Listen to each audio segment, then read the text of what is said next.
Khorshed and Rumi Bhavnagri lived in Bikala in Bombay, India, with their two sons, Vispi, who was born on August 9, 1950, and Ratu on December 13, 1951. As the boys grew up, they were extremely interested in all aspects of motoring. Eventually, Vispi and Ratu set up a garage for motor services and repairs.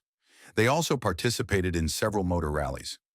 In the fateful year of 1980, Vispi and Ratu were to enter a 1,632-mile cross-country motor rally. The rally was to start on February 23rd, and Vispi and Ratu decided to take the car out for a trial run from Bombay to Khopoli before the event. Khorshed narrated what happened just before their sons set out on their journey. Ratu hugged me tight, said goodbye, and went out. He hardly went down a few steps. We lived on the second floor. Then he came running back to the door, to me. Again, he hugged me tight and kissed me. I could not understand why, because this was unusual for Ratu. He went down one floor, then once more he came running back to me and held me tight and hugged me. By then, Vispi came to wish me goodbye as well. I told them to drive carefully. They said, "Don't wait for us, Mama. We will go till Khopoli and return, or we may stay overnight and come back tomorrow morning." Just as they got into their car, the boys met their father. Rumi told them to drive carefully. Ratu replied, "Why are you worried, Daddy? In any case, we can't go over 30 miles per hour since we have just overhauled the engine. We will be all right."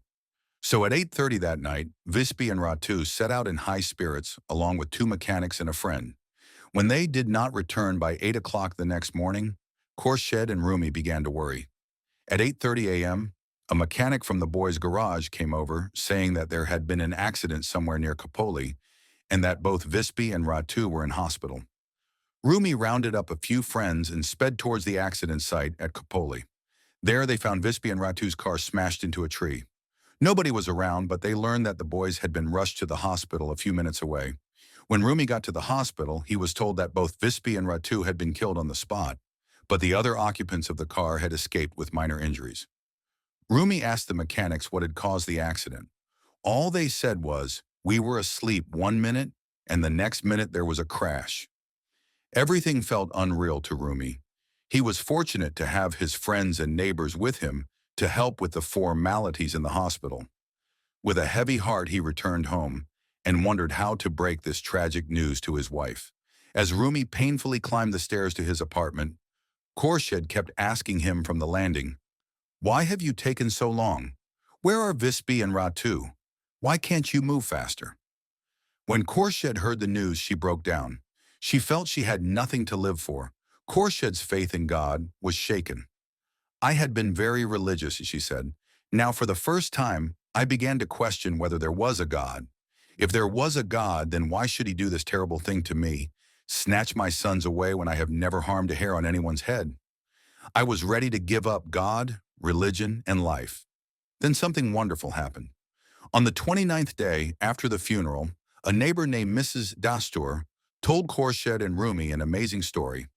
Mrs. Dastur's sister-in-law had gone to a concert and, during the intermission, overheard a lady speak of two boys who had recently died in an accident and wanted to send a message to their parents. So Mrs. Dastur's sister-in-law had taken down the lady's telephone number. The next day, Khorshed and Rumi got in touch with this lady, and she invited them to her house. She had lost her brother and was in contact with him through seances organized by a powerful medium named Mrs. Kapadia. On one such occasion, the seance was interrupted by a cry from two young boys. The boys said they had died in an accident and that their parents were shattered. They wanted their parents to know they were happy in the spirit world and not to worry as they could see their parents. On March 22, 1980, Khorshed and Rumi attended a group seance at Mrs. Kapadia's residence on Nepean Sea Road.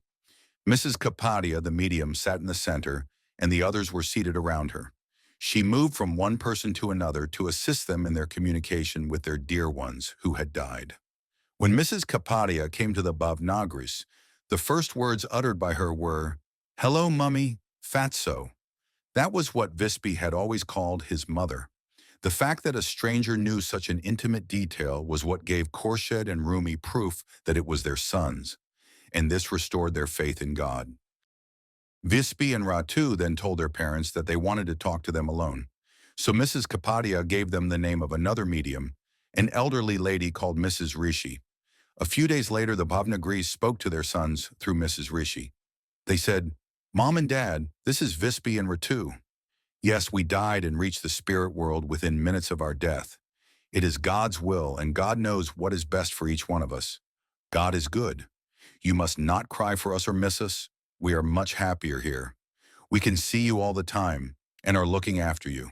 We cannot communicate with you until you are completely relaxed and happy.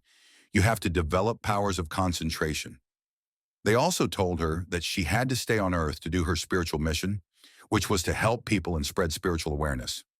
Over the next few months, Khorshed and Rumi, with the help of their sons, developed powers of complete concentration and relaxation, which made direct communication between the parents and their sons possible through a process known as automatic writing. She would hold a pen lightly onto a book, concentrate intensely, and gradually the spirits of her deceased sons would use her hand to move the pen slowly and unevenly over the page. At first there were mere scratches, but with days of practice, words formed, and she could ask questions aloud, to which the answers would come, written onto the book. Shortly after the boy's death, a very unfortunate family problem arose, and Khorshed and Rumi had to resort to litigation. Contrary to the advice of some lawyers who said they should not fight the case, Khorshed and Rumi chose the lawyer on the advice that their deceased sons conveyed to them telepathically. To their surprise, against all odds, the litigation came to a successful conclusion. This was one more sign that the Bhavnagris were indeed being guided and protected.